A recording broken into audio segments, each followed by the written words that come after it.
Hey dorks, just a quick message reminding you to head over to twitch.tv/mindgappodcast and give us a follow. We live stream when we record our new podcast episodes, and we're live streaming video game sessions on Saturday nights at 8 o'clock p.m. Central Time. We're playing super rad stuff like Among Us, Keep Talking and Nobody Explodes, Jackbox games, and Tabletop Simulator. Come hang out and play along with us. That's twitch.tv/mindgappodcast. Mind Gap Podcast.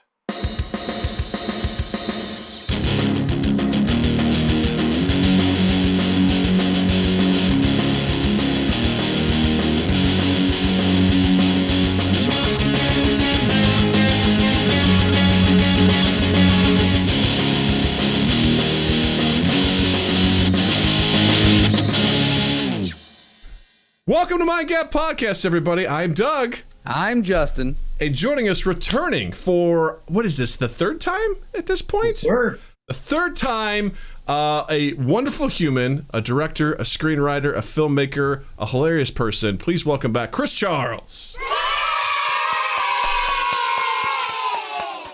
Thank you, guys. It's a pleasure to be here. Oh, man, it's so great to have you back. And we have so much to get into. So let's get some housekeeping stuff out of the way real quick, and we'll just get right on with the show. So first things first, if you guys don't already, please check us out on Spotify.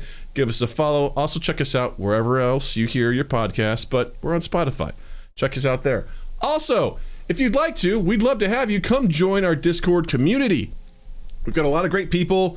We talk about nerd stuff. We talk about pop culture. We set up game nights, game sessions. Play games with us. Come hang out. You can check us out on our social medias or come by the Twitch stream itself, twitch.tv/mindgappodcast. You'll find a link to our Discord. Click on that, join our Discord community, and become part of the Mind Gap community. People are calling us Mind Gapers. I don't really like that, or Gapers for short. I feel like that's not the right branding, so we will work on the names for our fans, but you can help us with that progress. So however you want to do it. You sure it's not gappers? It's gapers? Well, it's spelled Gapers. So, I mean, we could say it's gappers, but they call us mind gapers. And I'm like, nah, I don't know. I don't know how I feel about that. So, I think you need an extra P in there. Yeah. It sounds about right. I agree. Also, big news. We have merch at a place that we like.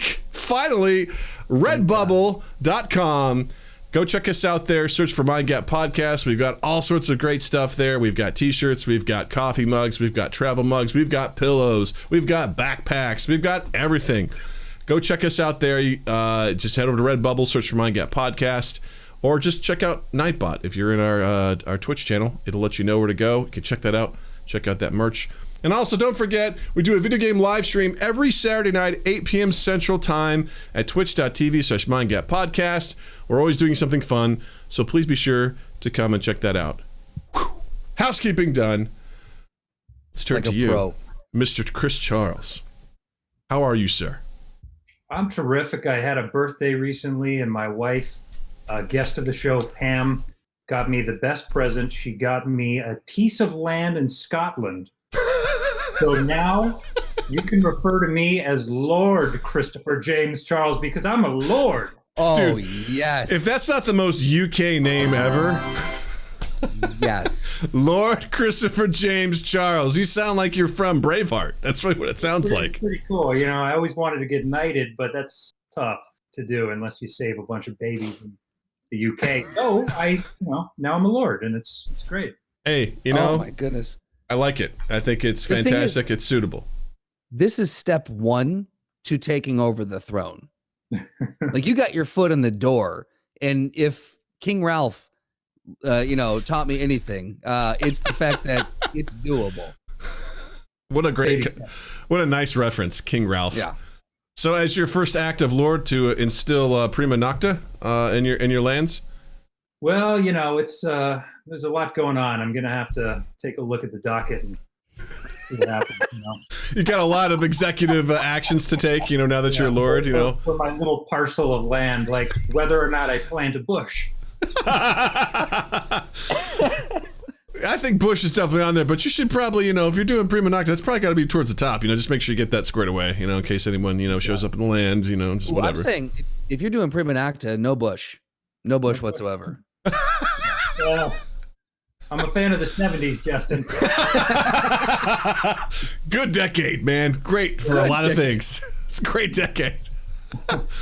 Well, we're so excited to have you back because the last time you were here, which was episode 246, which we were talking just before the show started, that it doesn't seem like it was that long ago, but it's been almost a year, honestly, which is terrifying if you think about it.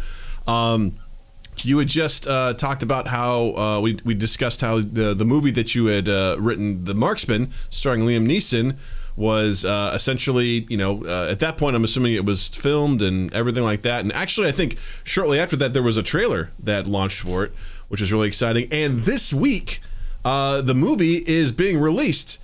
And I mean, I'm so excited. I'd love to just talk to you about that. What's it been like? It's, watching this movie. I know you've created movies and you've seen them in the theaters before, but what is this? Congratulations for stars. And what has this whole thing been like? Thank you, guys. Yeah, it's been a long journey. The idea was first hatched way back in 2009. I remember telling you about it, Doug, back when we worked at the hotel together, and been through a lot of revisions over the years, a lot of ups and downs, had some incredible people in Hollywood read the script, and to see it all come to fruition like this, at this level, with the talent that brought it to life, has been a dream come true. And it's especially been meaningful for me because I live right next to a movie theater that's screening the movie I co-wrote. So after the show, I'm just going to walk down the street and I'm going to go to the movie. I'm going to see it for the second time. So yeah, it's been pretty surreal, guys. And we also just found out that The Marksman just overtook Wonder Woman 1984 and is now #1 at the box office. Oh, yes! So take that, Wonder Woman. Dude, that's amazing. That's hilarious. Not happy. They're not happy about that. So let me ask you this: since you've overtaken them, have you already been greenlit for Marksman 2 and 3? Just like Wonder Woman is getting additional films based on their success, with the release of their movie. And not to shit on that film, I just didn't understand. They're like, it's been successful. I'm like, based on what? Anyway, continue. Well, not quite. We're still early on in the release. The movie will likely be available exclusively for the next couple of months, after which it's going to come out on demand, digital, Blu-ray, DVD this spring. So we hope that as more theaters continue opening, including in the Chicagoland area, we heard that some will be opening in the coming days. Oh, that's exciting. We hope more people, as they get vaccinated as well, and they can see it safely in theaters, that it'll have a nice long life in theaters. That's so exciting. So you're saying that you're going to go see it for the second time. What was it like seeing it for the first time? It was incredible, guys. I mean, I had seen a lot of the movie on set. I'd seen footage. That was the first time I had seen the final product. And it was a pretty emotional experience, I'll be honest with you. I mean, seeing these characters that I've known, I've loved for so long, and seeing a masterful filmmaker, Robert Lorenz, what he was able to do, and beautiful performances from Liam Neeson and newcomer Jacob Perez, who plays the young Mexican boy in the film. It was a pretty cathartic experience, and to be able to share that with my wife and my family was just the icing on the cake. So yeah, I can't wait to go back and see it again and again, because it's going to be out for a while, and it's only so often you can see a movie like that on the big screen. I think you might have touched on it briefly the last time you were on, but how close were you to, because obviously it took you 10 years to write it and get it, in front of the right people and get it to the point where it was being made. How close were you to the film during the process of production? It depends on the project, the writer's involvement. Danny, my writing partner, Danny Kravitz, and I were very lucky in that we got to collaborate closely with Robert, who became the third writer on the team and directed. So we did a lot of revisions with Rob. And, at a certain point, once the script got locked, once Liam signed on, our work was done. We kind of, which is kind of a relief, right? Because sometimes if you're on set and you're doing revisions, oftentimes that's not a good thing. That can often mean that things are not going as planned. You've got to change locations and maybe you lost an actor or something. So to be able to go to set and just kind of sit back and enjoy the ride was really a great experience. Oh man, that must have been so cool to just be on set and because you also have directed, you've done great work on a lot of other things. This one, is this the first thing that you've written that has gotten fully produced, or have you written other stuff as well? Yeah, I've written quite a few things. This is the first thing to get produced. Gotcha. Wow. So from a writer's perspective, that must have been very interesting because you've been through the other process, director and producing, casting and things like that. Like, how is this different from those other aspects of filmmaking? Yeah, that's a good question, Doug, because usually as a producer, you have a lot more control throughout the process, the entire process. So to be a writer and to just kind of be involved in that early portion and then to just step back and watch things evolve was a unique experience. I compare it to what it must be like to raise a child. It's your baby for so many years. You're watching it grow, and then you send it off to college. That's production. And you just hope that your kid's going to turn out right. And unfortunately, we had a beautiful baby because it's a good film. Not every critic has loved it. I think some critics, because of Liam, they kind of put him in a certain box because of some of the action thriller films that he's done in recent years. But the movie is much deeper than it seems. At first glance, it is a Taken-esque thriller. But it's really about two characters who help each other in their hour of need and open up to one another. And it's very much a character-driven drama at its heart. And it's a different role for Liam. You guys have seen him before where he's killing dozens of bad guys, and maybe in some roles you don't actually fear for him. But in this movie, he's a little older. He's not invincible. He's in very real danger throughout this story. So it's definitely not your typical Liam-flavored thriller. Typical Liam. I know what you mean, though, because you get used to seeing certain actors and certain things, and you can sort of like see just a trailer and be like, I know what that movie's about, Which, again, there's so many elements that goes into making something like this, right? Because you're trying to appeal to different markets. There's the business aspect of it, which can get really gross, but it's necessary, right? Because that's how these films get made. So it oftentimes makes me wonder how, because I judge harshly off of trailers, right? I mean, that's their advertisement for me. I was like, am I going to go see this movie? And I'll look at something like, I feel yes like or no. Most people do, though. That's just the norm. That's how society does things now. They consume trailers ravenously. Yeah, and I have for many years.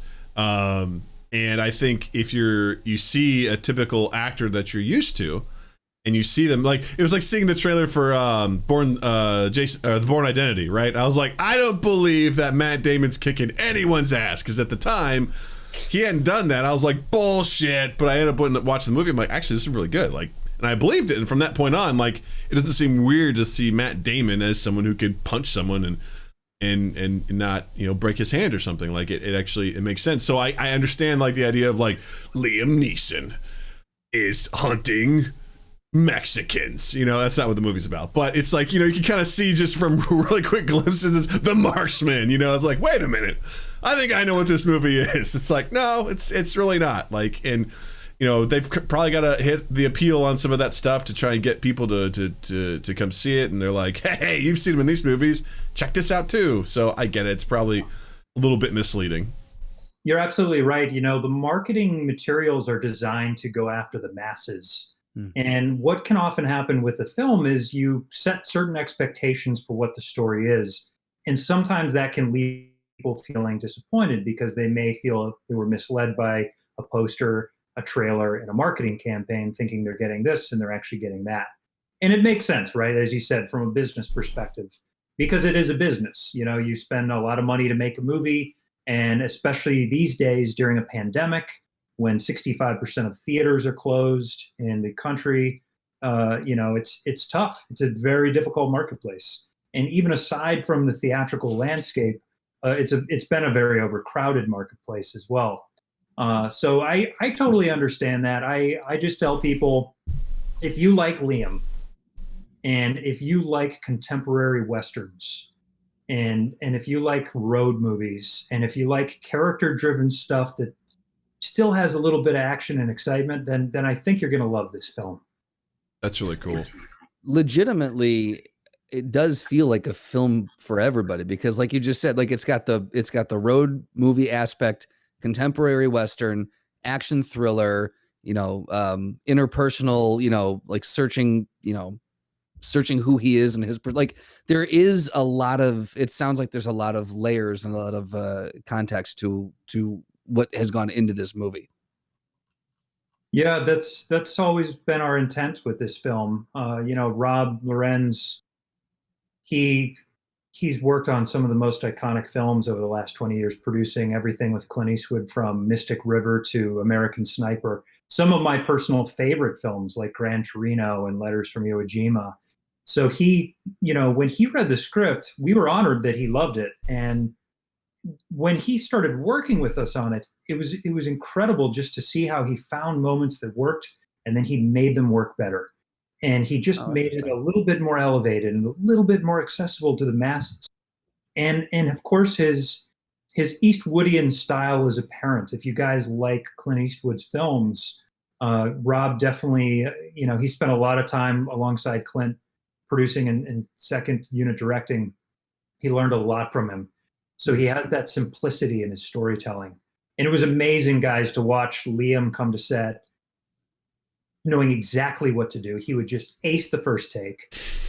Then they'd get a second take and he'd give a little nuance. And then maybe they'd get a third take for safety and then they'd move on.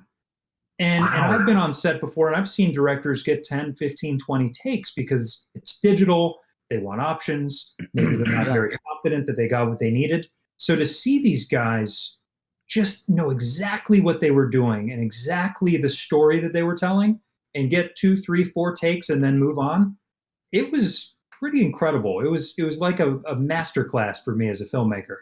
Man, go ahead, Justin. That by itself has to, like, you say that and I get real jived because when we've, done our short films and stuff, we do, because it's digital and just because we've got a little bit of time, we'll go take after take and we have a lot of options. Makes it that much more difficult when you come to the editing process because you've got that many more options to sift through.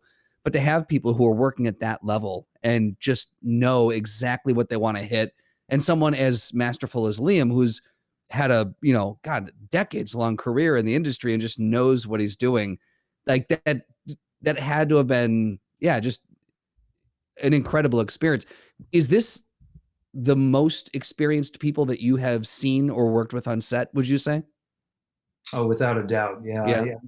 I've been on some big sets before, as a background extra or something. When I was in film school, I got to meet Sam Raimi when I was, man in crowd as the train whooshes by. And I remember I went to the set of Proof. I don't know if you guys remember that, with Jake Gyllenhaal and Gwyneth Paltrow.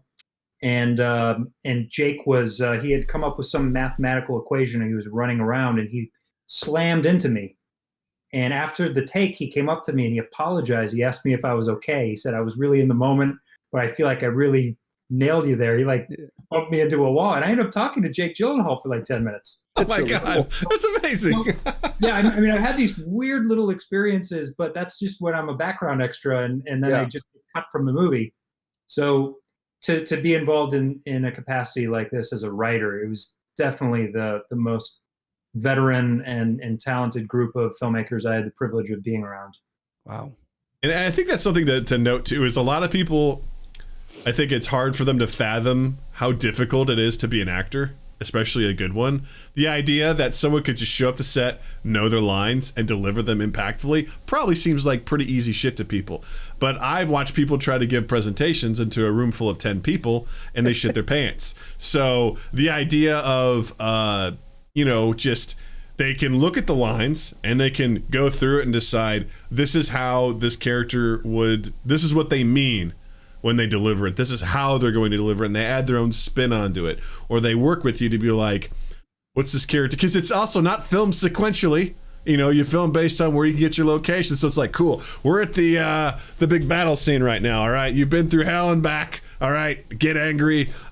You're feeling dead inside a little bit. You want revenge for your family who's been killed, but at the same time, you're trying to make sure the hostages don't die. Okay, ready, go. And then you'll hopefully remember all your lines too. You know, like it's just, there's so much that goes into that I don't think people realize.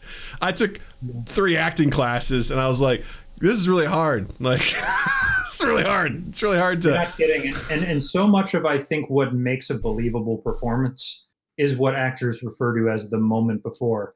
Getting into that headspace of where was I, what was I doing, and what am I bringing into this scene? We were actually very fortunate with The Marksman because the film was shot over 29 days, mostly chronologically. Oh, wow. It began in New Mexico.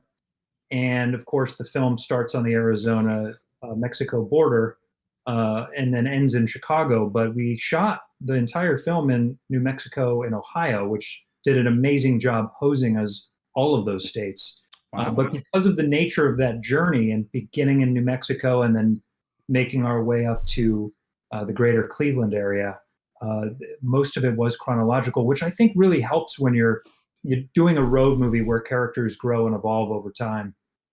Yeah, I can't imagine being like being Chris Evans and be like, all right, we're gonna do the Avengers Assemble scene right now. Okay, you ready? Okay, and then this is what we're starting with because we have the soundstage reserved for this time, so we're gonna go ahead and start with this. It's like, all right, Thanos just whipped your ass. All right, he stabbed you. Your shield's all beat to shit, but all your friends are coming, and you have to say, Avengers Assemble, ready, go. It's like, we haven't even done anything, and I have to start here. It's like, yeah, you're at your emotional peak. All right, you just like you hit your highest highs and your lowest lows, and action. And go. And right out the gate. The ability to go to that place emotionally too. Like, I am so stunted in that regard. Like, I'm like, I can play angry and loud. That's what I'm good at. That's what I'm really good at. You want any more nuance to that? Nah.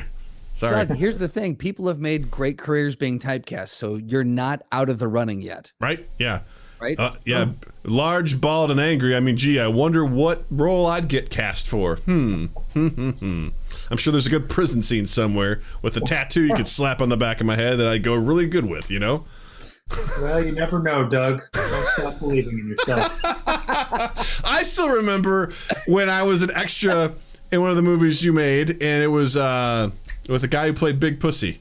I forget that guy's name. Yeah, Vincent Pastore. Yes, and I was like, I was in the scene. I'm like, what am I doing in this scene? Like, I have no business being here, and I'm just like at the bar, just like sipping, watered down Coke and just being scared. And I was just like, oh my God, like what am I supposed to do? Where am I supposed to look? There's a camera. I'm like, what am I doing? I'm an extra. It's a lovely cameo. If anybody hasn't seen The Devil's Dominoes, which, by the way, no one ever needs to see.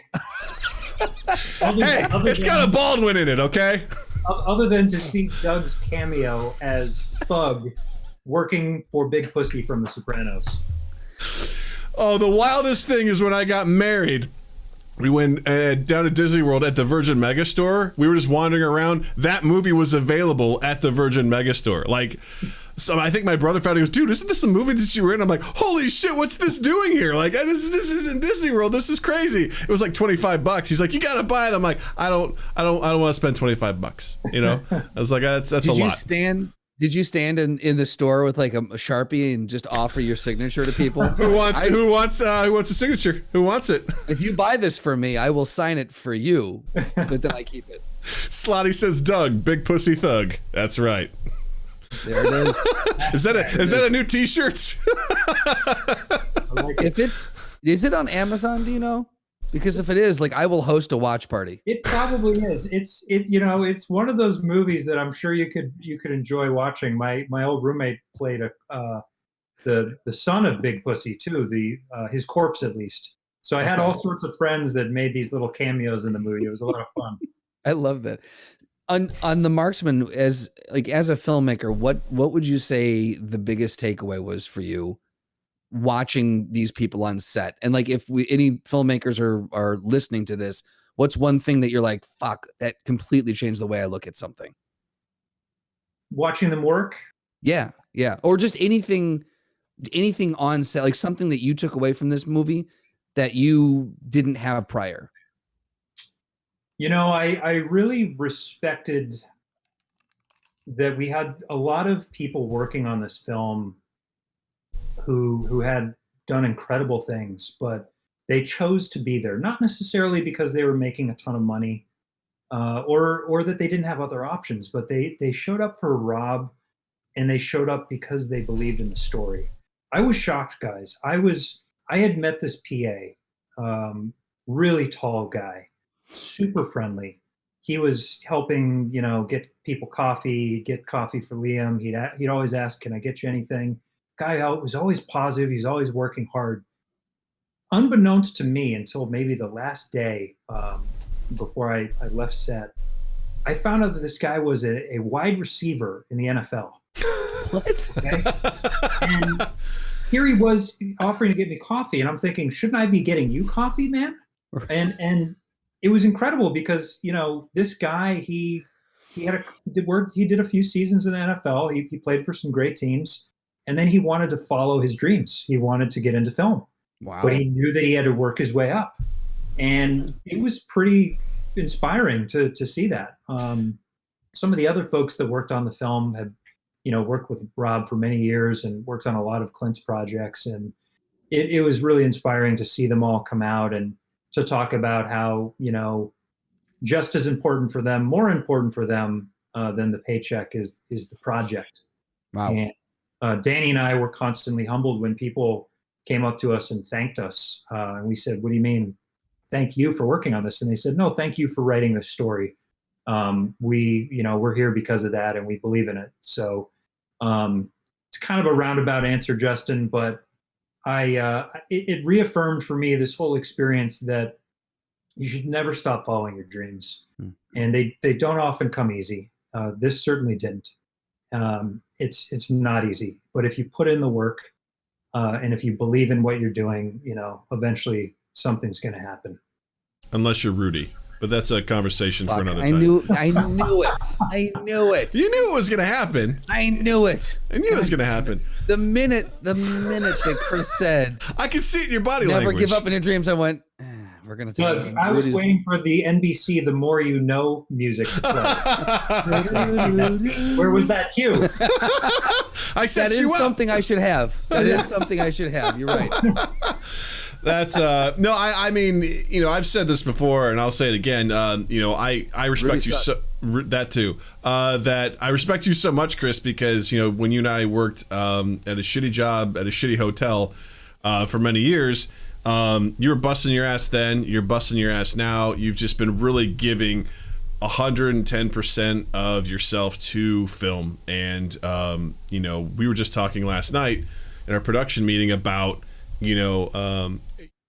just right out of college making Chicago Overcoat, a feature film with a pretty good sized budget, and being able to work with Frank Vincent and some other amazing actors and things like that. I mean, what an experience. And you and guys like John Bosher, have really just continued to work really hard, and I think you guys have, in my opinion, have established yourselves as like, these are the not fucking around guys. Like, there's a lot of artists out there. There's a lot of creative folks. I love them to death, but I think we've all met them where they're like, yeah, man, I'm going to do this. And they do it half-ass. Most improvisers, insert their name here. But the idea that, you guys approached it with a sense of professionalism and a sense of commitment, I think just speaks volumes to the success that you've had and what you've been able to do, because this is not a tough career path to go down. It's full of rejection, just like anything with creative, anything creative that you do. So it's I feel like just being on the sidelines and saying like, Liam Neeson's going to be in this movie. I was like, hey, yes, I remember this. I remember you were right. Like, I just feel great because you've been working on it, and it's so exciting to see something like this like come to fruition. So what I'm trying to say is I love you, man, and I'm happy for you, and I'm proud of you. Thank you, guys. That means a lot. I appreciate it. Yeah. So the last time you were here, you were talking about how potentially there would be a seller's market based on the industry. I'm curious now that folks like Warner Brothers have decided to dump all of their movies into the streaming universe, and how like different, like, you know, Disney and what their sort of approaches to things.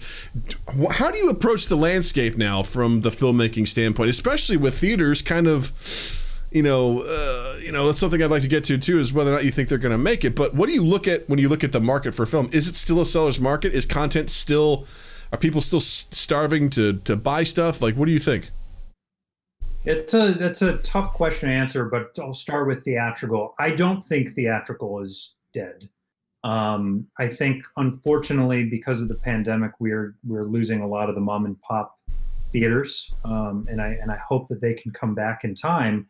Fortunately, some of the bigger ones, like the one near me, the Marcus Theaters, they're able to weather the storm. AMC and others. The challenge hasn't been that it's not safe to go to theaters. There's a big misconception, I think, that it's not safe to go to theaters. Now, of course, under certain circumstances, it would not be safe, right? Like if it's a packed house and if people are coughing and sneezing all over each other, that wouldn't be safe. But the theater I went to, guys, they had masks, social distancing, they're sanitizing everything, extremely limited capacity. I felt more safe in the movie theater than I feel going to the grocery store, okay? Oh, wow. And I feel like, unfortunately, a lot of theaters have been lumped into these categories in various states throughout the country, and the science doesn't back that. I think they actually did a study and they couldn't trace a single case of COVID being spread in a movie theater, not a single one, and yet they just kind of got lumped into this category with other businesses. So I hope that as theaters reopen, people will start going back. The biggest issue for many of them has actually been a lack of content. And that's simply because the studios don't have faith that they're going to make their budgets back. And we've seen that all the way from Tenet through Wonder Woman, although, of course, they did the hybrid model, which I actually thought was a pretty genius move. It wasn't good that Warner Brothers didn't tell their filmmakers what was going on. That was minor detail, a little asterisk there. But you can't deny, I don't know what the data is right now, but HBO was not a big player until now, and their numbers have been going up. And with each new release, you're going to see more and more people signing up. So I think that was ultimately a very wise move. I'm glad to see that they're still releasing in theaters because the exhibitors desperately need new titles. And I'm happy to hear that markets like Chicago are going to be reopening hopefully in the coming days as certain numbers are achieved. As far as the marketplace goes, guys, it was great years ago when Netflix was buying tons of content. Hulu was buying a lot of third-party independent stuff. Unfortunately, Netflix realized that spending a little bit more upfront would ultimately save them. They thought, well, why don't we just make this stuff and own it forever and build up a library instead of license it for a year or two and then have to constantly replenish the library. So they're spending probably about 90% of their budget on original productions now, and the rest of us are kind of fighting over the scraps. So it's difficult when you're talking about the big streamers. The good news is, because of the pandemic, we've seen a huge increase in home video revenue and the rise of a lot of mid to lower tier streamers. And all of them want to follow suit with Netflix and do original content. And so what that means is it's going to create new opportunities because everybody wants to justify their monthly subscription fee. And how do you do that? You do that because this is the only place you can watch this show or this movie or whatever it is. So I think that in time, we're going to see a lot more opportunities crop up for independent content creators, not necessarily the Netflix and Disney type opportunities that go to the A-listers, but opportunities nevertheless. That's an interesting point because there was an article in the LA Times today that was talking about how stream services are dealing with churn right now, which is people will hop on to the stream, watch the show that they want, and then cancel their subscription. So the idea of, because there's also, like you said, there's a shitload of options for streaming services out there right now. Off the top of my head, what is it? There's Amazon Prime, there's Hulu, there's Netflix, there's HBO Max, there's Showtime, there's Peacock, there's, it's just, there's so many things to watch this stuff in. So you make a good point in that. Yeah, they're probably the long-term goal is to generate their own content so they can save on licensing, but they're still going to need stuff to fill that void in the meantime. Or folks like yourself and John could potentially, you know, hopefully become content creators on those platforms themselves, you know, to, you know, have a situation, because Justin and I have talked about this, and Justin and Drew are big proponents of the low to mid-budget, you know, creative project. I mean, I guess another question is, do you think the $250 million movie is gone for a while? Or is that still going to be okay in the near future? Like, I don't even know. No, that's a good question. I mean, I would imagine studios would be very reluctant to greenlight movies at that price point these days, because obviously a lion's share of that revenue is coming from theatrical. And so, yeah, I think we're going to see, unless it's like a big Disney Plus production, a big Netflix production. I'm sure you guys heard about Gal Gadot's new spy thriller going to Netflix, and you know, they're paying huge amounts of money to produce content. So it's kind of a shift, right? The studios aren't going to be doing that so much, but you're going to start to see the big streamers filling that void. In the meantime, I've long been worried about the medium budget film, because, you know, in recent years, it's either been $100+ million blockbuster with a built-in audience, or, you know, a few million and under. And that's a shame, because there are just so many good movies that can be done at the $5, $10, $20, $30 million amount that have just been too risky for financiers and distributors. Right. Because if it's a $20 million movie and they're going to spend another $10 million in P&A, you know, marketing, that's $30 million. That means you need to gross $60 million plus at the box office just to break even. And that's tough these days. Yeah, I think you're speaking music to Justin's ears. He's always been bring the medium budget film back.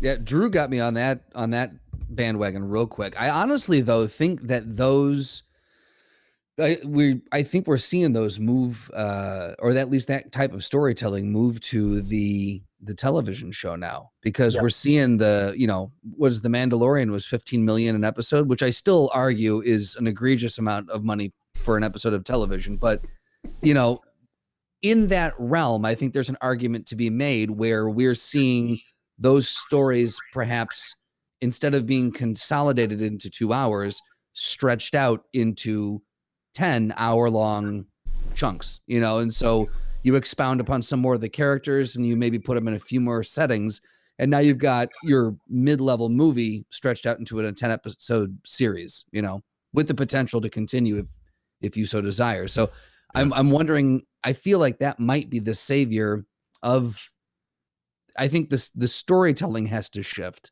a little bit, but you can take that and you can take those movies and kind of transition them over to streaming series, basically. I think I saw, like, today it was someone posted the budget for the next Mission Impossible movie, which was 152 million, and then the budget for Falcon and Winter Soldier, which was 150 million. So Falcon and Winter Soldier is just 2 million short of what the next Mission Impossible movie is going to be. And Justin's already shaking his head. I have issues with that. I have so many issues. But if you think about it, Justin, the time over however many episodes, it seems like you're getting more bang for your buck, right? Sure. Yeah, you guys are absolutely right. I mean, right, it's Chris, really interesting. Real quick, I just need to say to Doug, please go ahead. No, that was important. You're right, Justin. Episodic is really key right now. It's safe for people to watch at home, and you're right. You're getting more content, and it's interesting that the MCU has already kind of been transitioning into that space, right? With all the series that are coming out. So I wouldn't be surprised if they stayed in that space for a while until enough people get vaccinated and theatrical starts to look a little bit more like it did pre-COVID.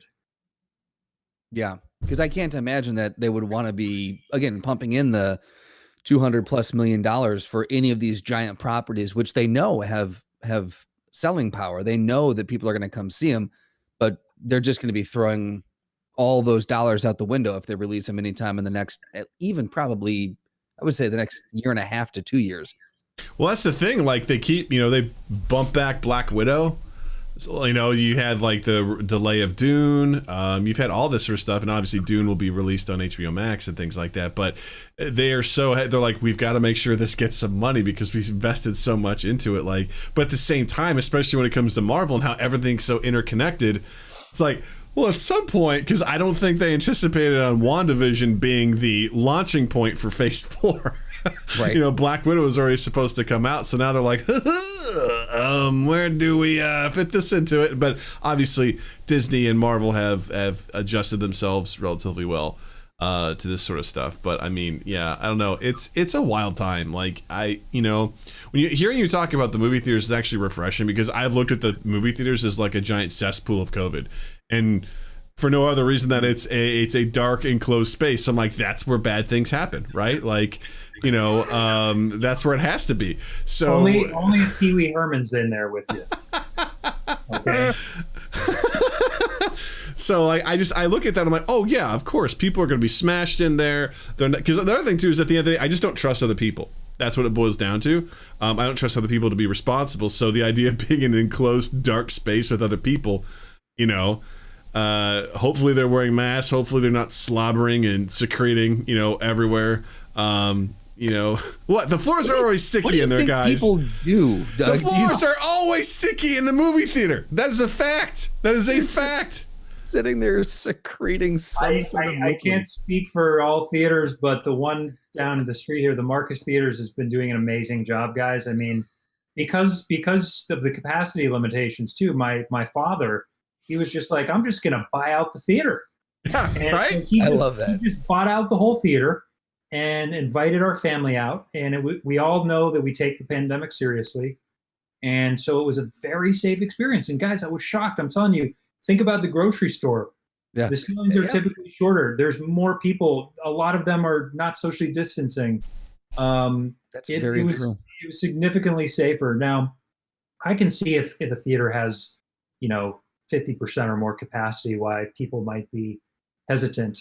The other thing that's been helpful, especially for the Marksman and other films that are out right now, are the drive-ins, which obviously is not a viable option for guys like us. But my buddy Luke, he drove like 30 minutes outside of Los Angeles to a drive-in, and he saw the Marksman on the big screen. He said it was a great experience. So there's a lot of states down in the South where drive-ins are open and they're doing plenty of business.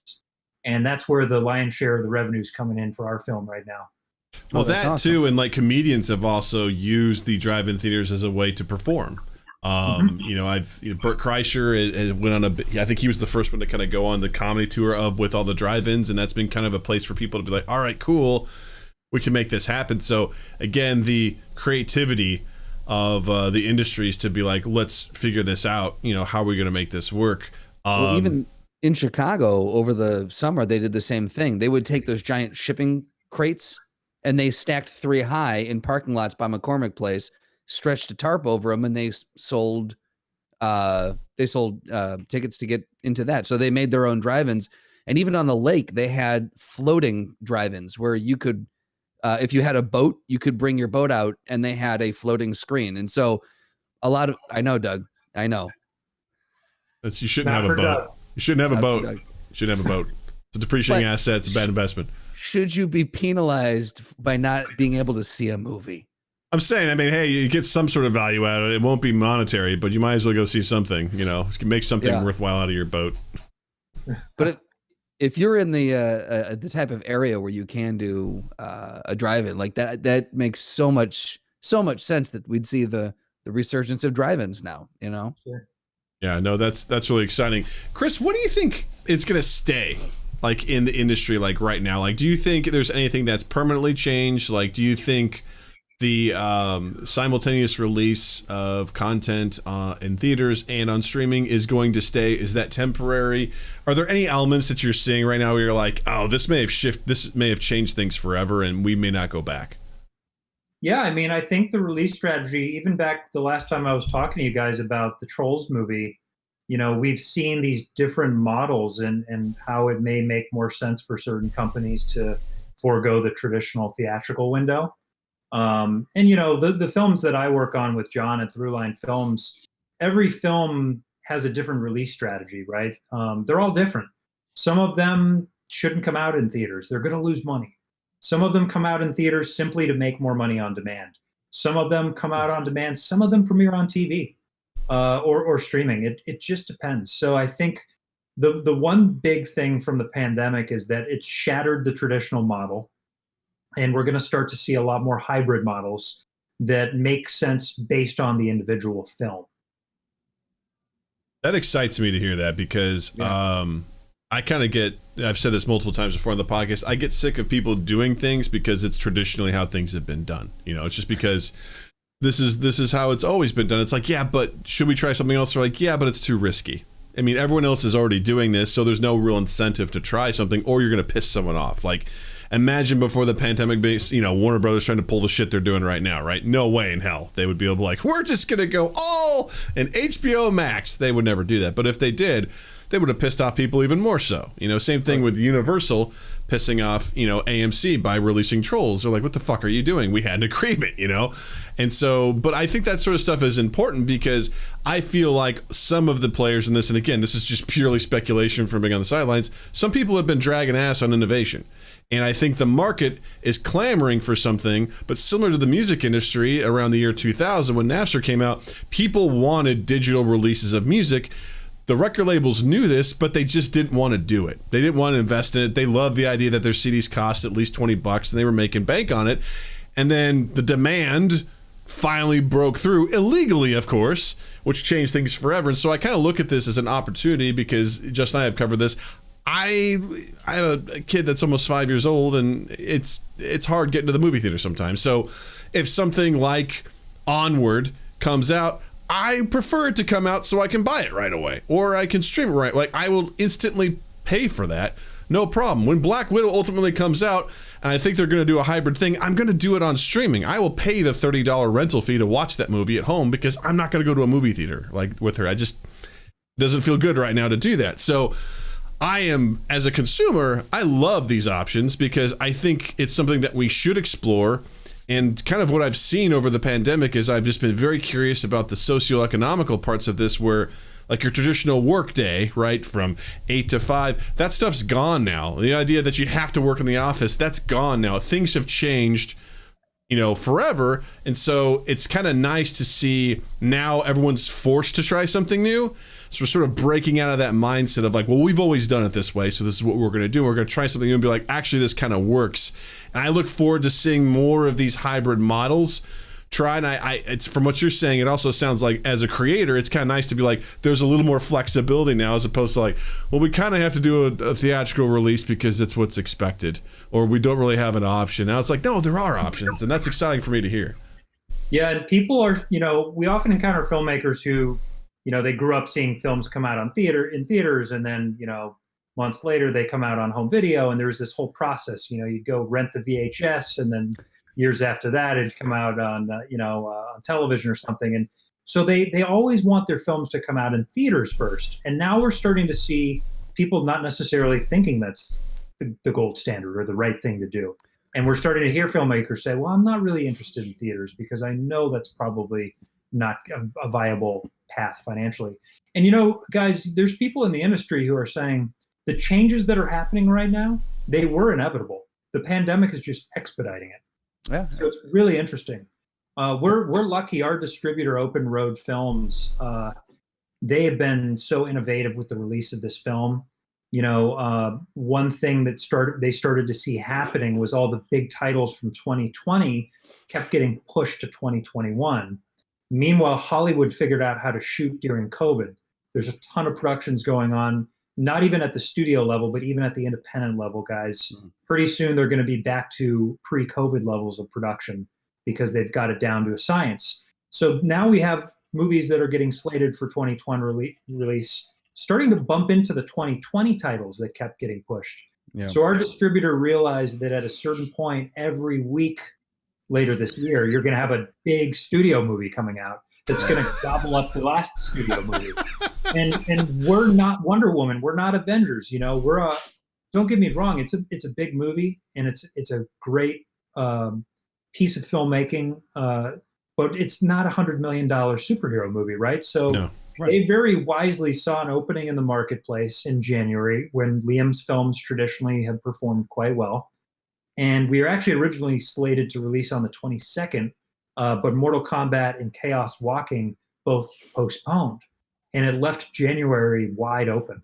So our distributor actually did something that I don't think anyone else has done. They moved our release up and from the 22nd to the 15th. So, you know, I joke with my partner, Danny, you know, like, I'm not sure there was another scenario in which our movie could take out Wonder Woman.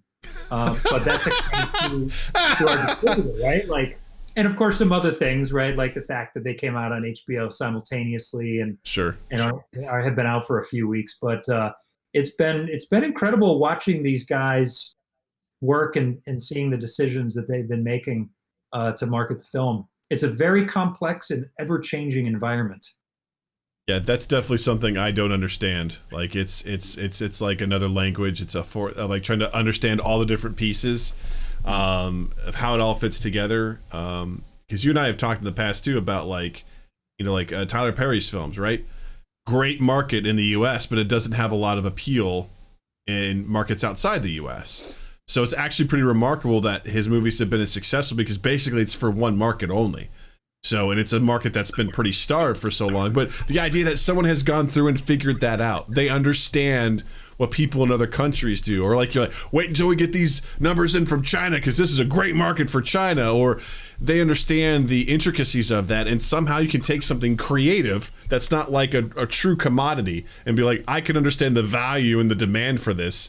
And we can know what to expect. Like that to me is beyond mind-blowing that someone can understand. It's like that's some abstract, you know, beautiful mind shit that I don't know how anyone's able to figure that out.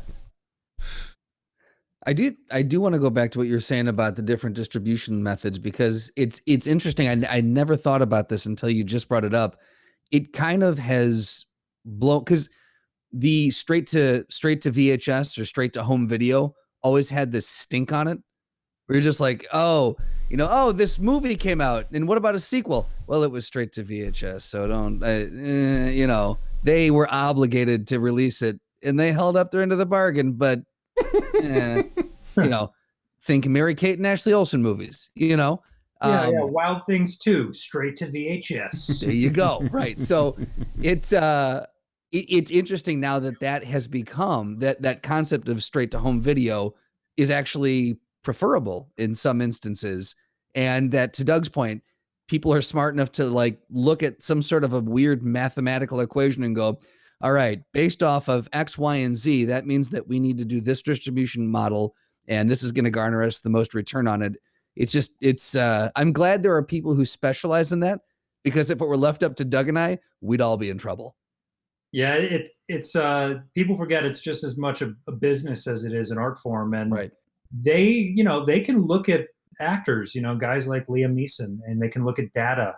And I mentioned earlier, you know, Liam's movies do really well in January. Some people call him the king of January, and that's been a trend that we've seen since Taken. And there's a reason Taken 2 and 3 released in January. They were just following that trend. They said, well, it worked last time, let's try it again. Yeah. And, you know, they can look at certain actors, certain genres, and they can crunch the numbers and determine the value of a film. And once you get really good at making movies, and I guess you have the experience and contacts, you can work your way backwards from there, right? You can say, if I have this actor, this genre, this budget, you know, how much money can I make back to justify that budget with this particular distribution model? And that's how you make money in this business. Of course, being able to get to that point is a challenge in itself. And it's its own art form. Yeah. But there's a lot of business involved behind the scenes that people don't think about. Yeah. I mean, that's why we always used to talk about Will Smith being Mr. 4th of July, right? Because they figured out that was his pocket. So it makes sense that different actors and different genres and make sense, you know, releasing at different times. Doug, I know you want to give a big thanks. Yes, so we just got rated by Fancy Ramen TV. Thank you so much. Thank you for the raid. Thanks for everyone who came in. This is great. We're talking with Chris Charles here, who is a filmmaker, director, writer. He wrote a movie that's released right now, which I mistakenly said at the top of the show that is releasing this week, but Chris is like, it came out last week. I'm like, I didn't know that. It's The Marksman starring Liam Neeson. It's something you can check out now, so you all better check that out.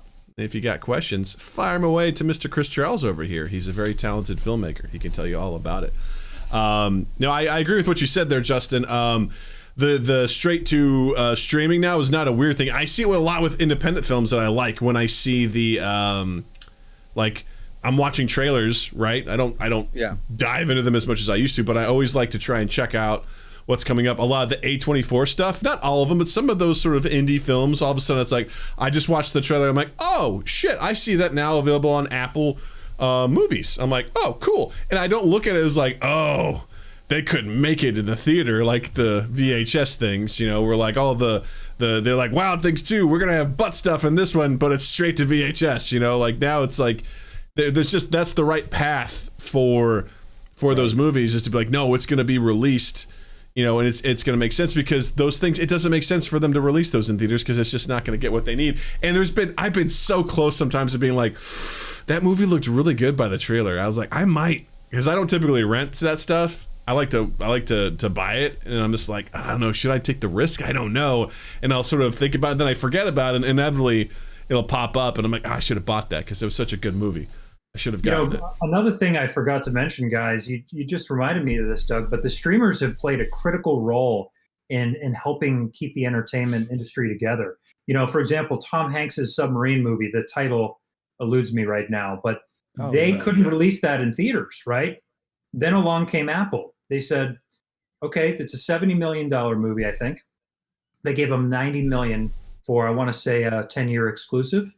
And of course, I'm sure the filmmakers and Tom Hanks thought pre-COVID they would have done better with a worldwide theatrical release, doing the traditional model. But the fact of the matter is they wouldn't have come anywhere near that in theaters. So Apple saved that movie. And we've seen countless other films coming out on big streaming platforms that would have struggled otherwise or just been postponed for a year or two. And frankly, guys, you may be asking yourself, why are some movies releasing during COVID? Some of them have no choice. Some movies are funded with debt and they're getting killed with interest. And the longer they sit on their movies, the harder it is to dig themselves out of that hole. So the streamers have actually played a key role, I think, in helping keep the entertainment industry going.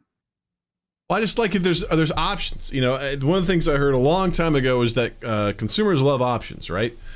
To a point, obviously. But the idea of, I think, I've always, similar to like the having just entrenched traditions of this is the way we've always done it, I've also just really generally disliked gatekeepers in these industries where you like, again, going back to music, it's like, oh, do you want to make it? Well, you have to make sure that you get an A&R rep to see you, and then you've got to sign a big record deal because otherwise you won't be able to finance recording the album because it costs too much, and these guys have this relationship.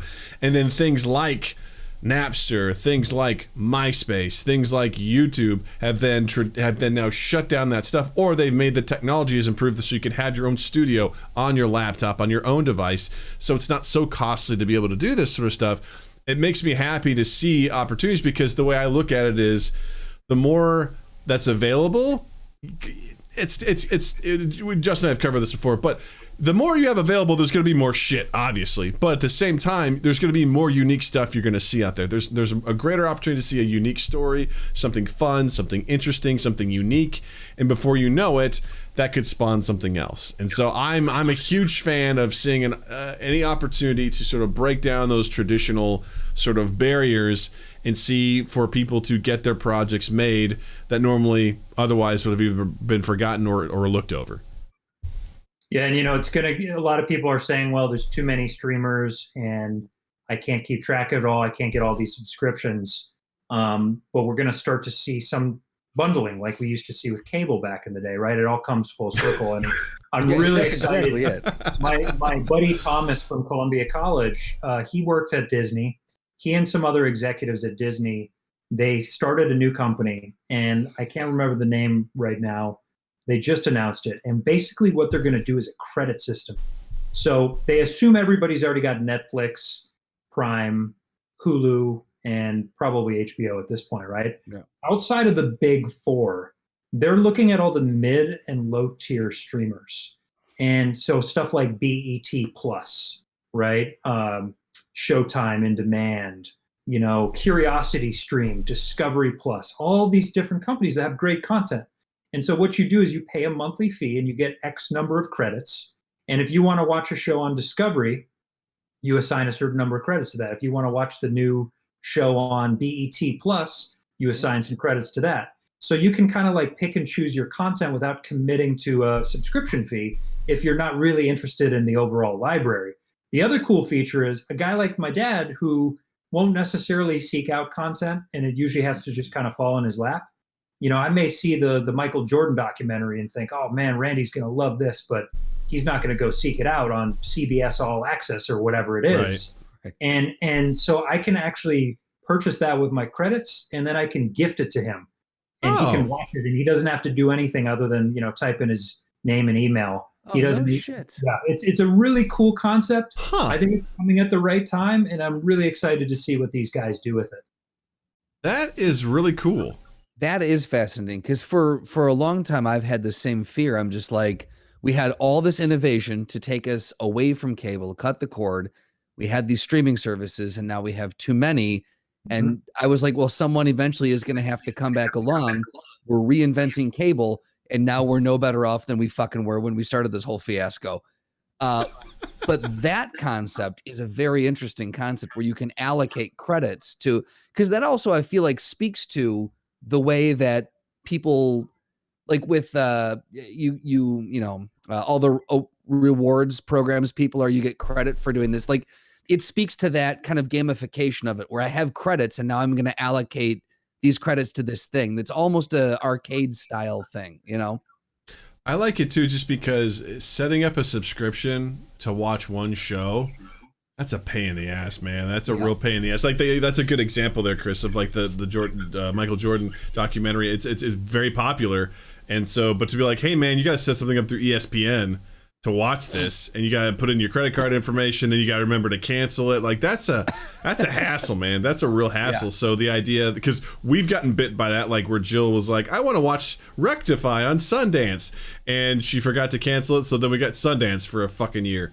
And I was like, great, we're not watching this. Great. $50 well spent. It's a great idea. If you guys ever want to chat with Thomas Wadsworth, I'm sure, he'd be happy to tell you more about it when they're getting ready to launch. I would love to get his contact and keep him in mind for a guest on the show. I think that'd be fascinating. I'd love to pick his brain on that, because I love any innovation in this field. As I'm a fan of it. I love to see more thoughts on how we can get more people involved with seeing content and stuff like that. Because my big thing too is and I'm not far from the only person who does this, but the sharing of logins, right? Like that is a huge way where people, like I just went at halfsies with a friend for the Discovery Plus, because both of our wives are very, very into HGTV. And I was like, well, there's some interesting looking shows on here. So we went halvesies on the thing, but I know that's not the intent on their side, is not for people to be splitting these subscriptions. They want each of us to buy our own subscription. I'm sure they're losing a ton of money. So if they can recoup money through something like this credit system, there's no reason that they wouldn't want to go forward with something like this. It's a win-win, guys, because like you said, you don't want to sign up for stuff, forget about it, pay, or force yourself to watch something to justify paying for it. And on the other hand, a lot of these streamers are missing out on opportunities because they can't all afford to have that tentpole show. No. It used to be The Sopranos, right?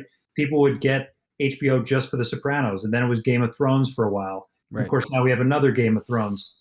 Disney's got The Mandalorian right now, and that's really gotten a lot of people to sign up. Pretty soon they'll have the MCU, and then it's game over. But some of these mid to lower tier streamers don't have those big blockbuster shows. So you have people that aren't signing up, but they may assign some credits to it just to watch a show or two.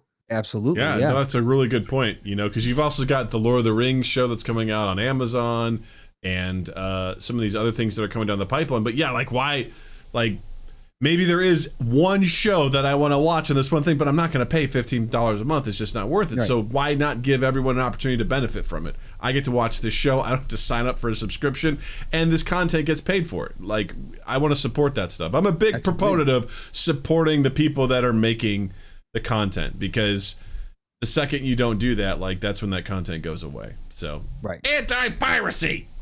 Well, the other thing that helps, going back to our earlier conversation, guys, about how the marketplace has shifted, the revenues that we are seeing from TVOD, transactional video on demand, we've seen a shift to AVOD, which is advertising-based revenue.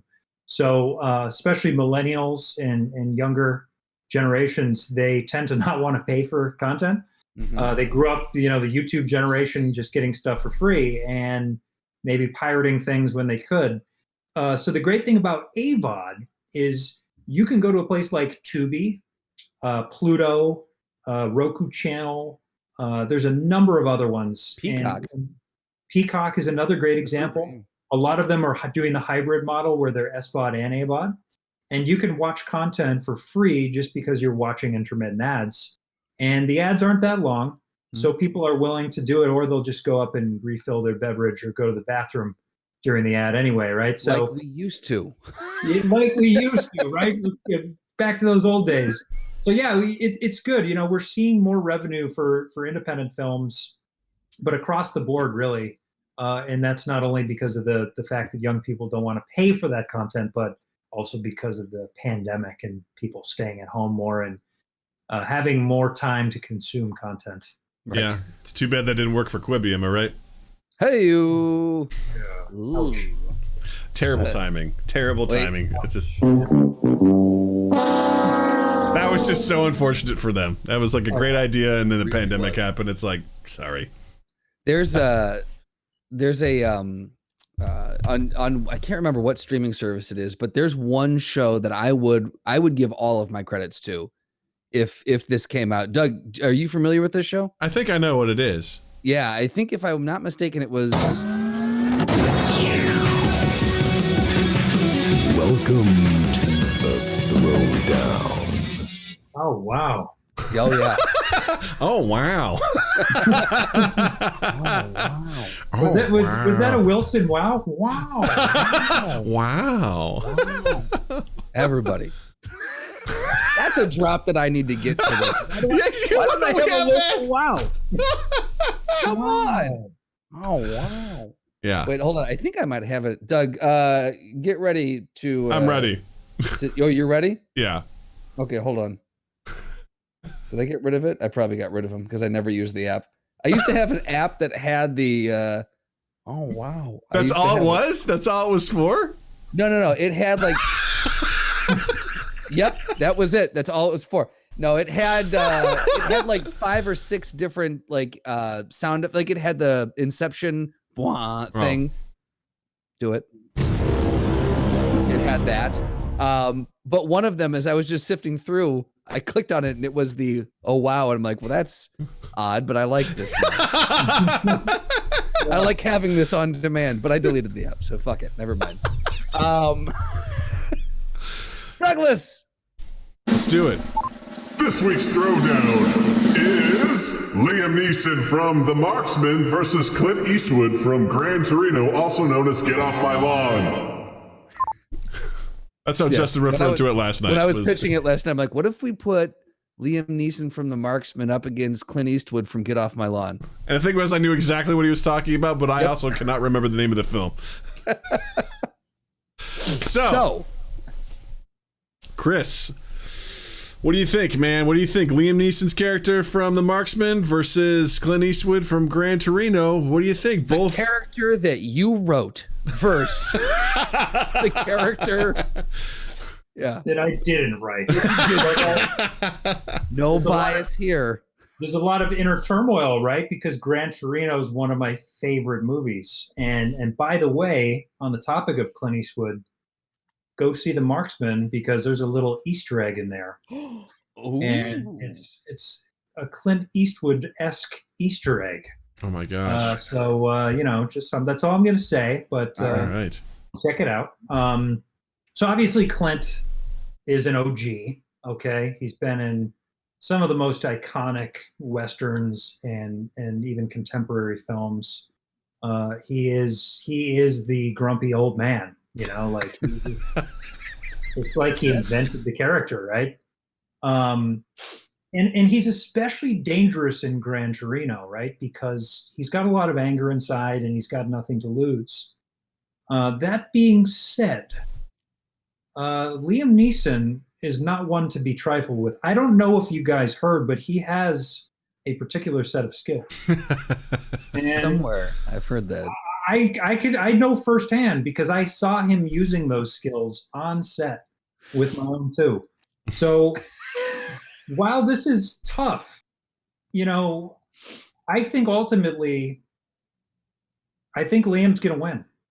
And I say this because I, of course, wrote The Marksman. So I'm a little biased, but I really do believe, guys, Liam's got the height advantage. Okay. Okay. And even though he's older, I mean, I'm a tall guy. I was looking up at him. Okay. I took a photo with him and he was towering over me. Wow. Okay? I had no idea. He's got the reach too. Okay. And while Liam has an incredible stunt double and coordinator named Mark, who he puts on a prosthetic nose and he wears identical wardrobe. Yeah. The guy looked so much like Liam. He has the same mannerisms that I thought he was Liam at one point and said something to him and he turned around and I was like, what the? I looked at the fake nose. Which one's Liam? It was really cool. But so Mark did some of the fighting, but Liam did some of his own stunts. Oh. And he could throw down. Mm-hmm. Okay. He can throw down, guys. So I'm going to say it's a good fight. But I saw Clint against the chair a while back, and I could see that he wasn't quite all together. So I feel like because of the chair matchup, and because I know what Liam's capable of, Liam's going to win. Well, I mean, here's hard to argue that. It's hard to argue that. They both have pretty good gun skills, those, right? Like, I mean, their weapon skills are pretty on par. So, I mean, obviously, I feel like if they get into fisticuffs, I'm giving it to Liam's character. But I mean, right. He's also known as the Marksman. So, I mean, he does, know how to handle himself from a distance, I would assume as well, right? Because this character is like a Marine, right? Guys, every gunfight, they're going to eventually run out of bullets and it's going to go to hand-to-hand combat, right? That's true. We've seen enough movies. Slotty says Liam Neeson has defeated each and every chair he's ever encountered. This is a fact. Oh, yeah. Liam Neeson feeds chairs to the fire. He doesn't debate them. Liam Neeson walks confidently into a pottery barn. Clint Eastwood, he comes in real worried, real trepidatious. I think that says all. That's all. Liam Neeson's not looking for a diplomatic solution when it comes to chairs. He's looking to break them. So done. Yeah. I mean, I feel like that's right then and there. That's it. Also, to what you said, Liam's just got a particular set of skills. I've never heard Clint boast about those, so I'm sorry. It's got to be. Is it unanimous? I think this is unanimous. I think so. Liam Neeson for the win! Full disclosure, never seen Gran Torino. So, when Netflix used to mail the movies, I had that one in my possession for a long time. Never got down to watching it, so I had to send it back. He's old. He's racist. That's all you need to know. Got it. So he's not playing a character. Cool. And get off my lawn. What I did want to ask you before we let you go, though, I did want to ask about the badassery of Liam Neeson on set.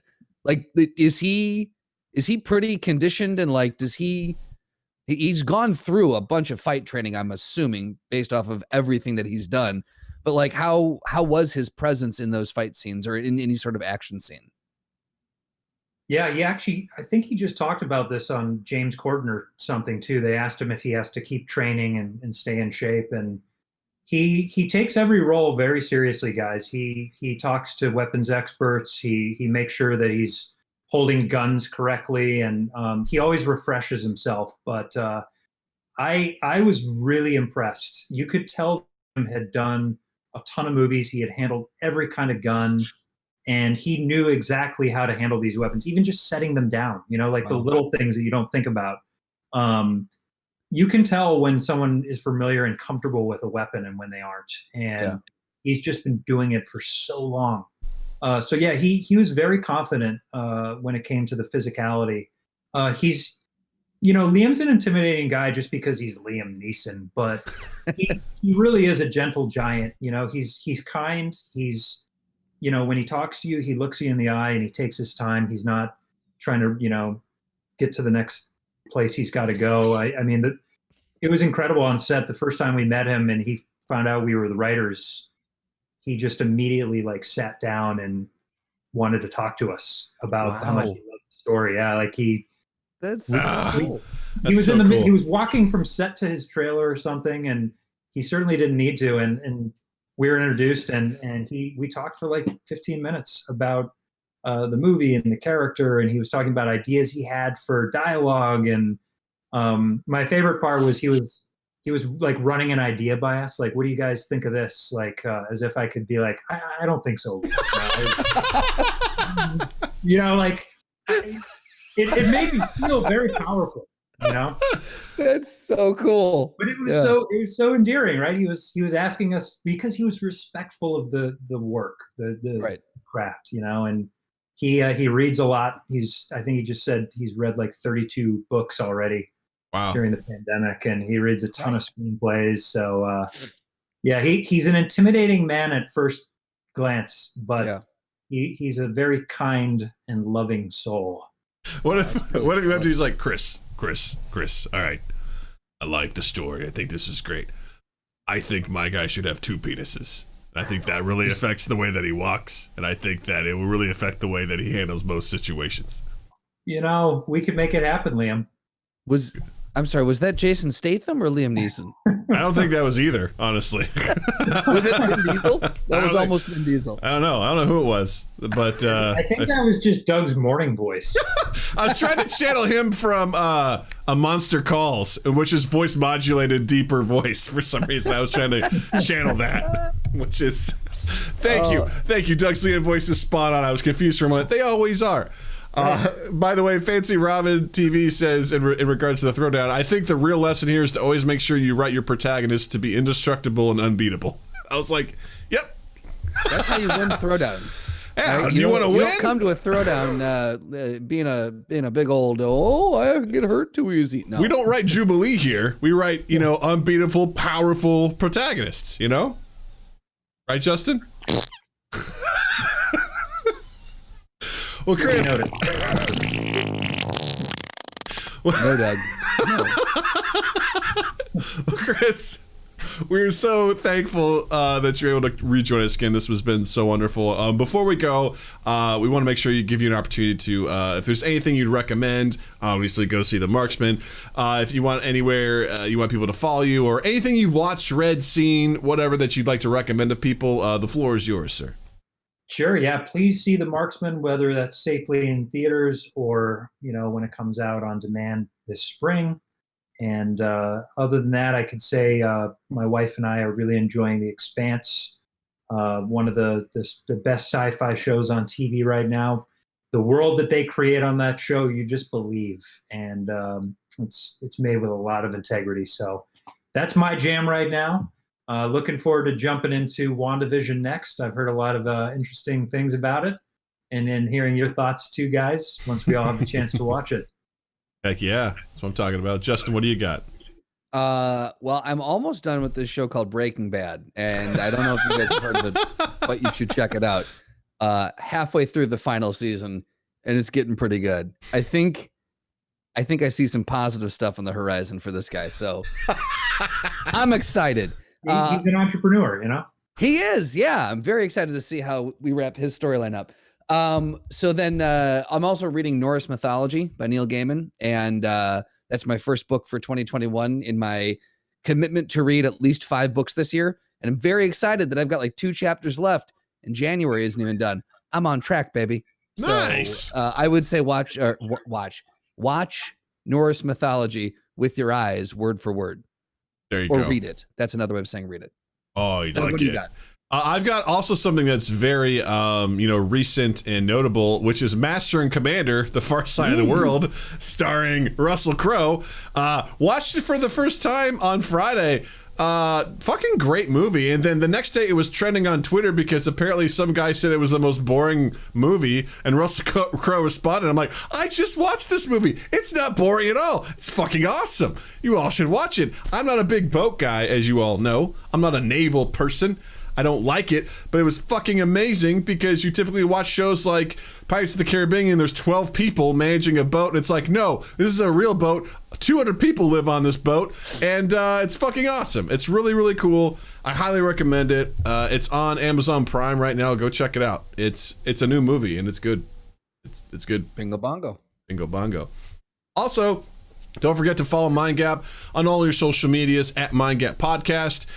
Be sure to check us out on Twitch. That's twitch.tv/MindGap Podcast. And also, don't forget to check us out on YouTube. We have our own channel there where we post our full episodes as well as highlights from our shows. And also, don't forget to follow Justin in the online world as well. Yes, on Instagram and Twitter at Justin_Michael, spelled Mikel. It's the fun way of spelling it. And while you're in the online realm, check us out on Spotify, on Google Podcast, Apple Podcast, Stitcher, Podbean, all the places that you can find and consume podcasts. Share us around, like, subscribe, rate, review, all those things. The big one is sharing, and then 2east8th.com/mindgap and 2east8th in general. Just keep an eye on some of the stuff we got coming up in the next few months. Nice. Chris, thank you again for hanging out with us. This was great, and I hope you enjoy your second viewing of The Marksman this evening. Yes, have fun tonight. Thank you so much, guys. Always a pleasure. Awesome. And to that, I say, Justin, thank you. Douglas, thank you, sir. Twitch, thank you. And listeners, thank you. And you all have a dandy fucking week. MindGap Podcast.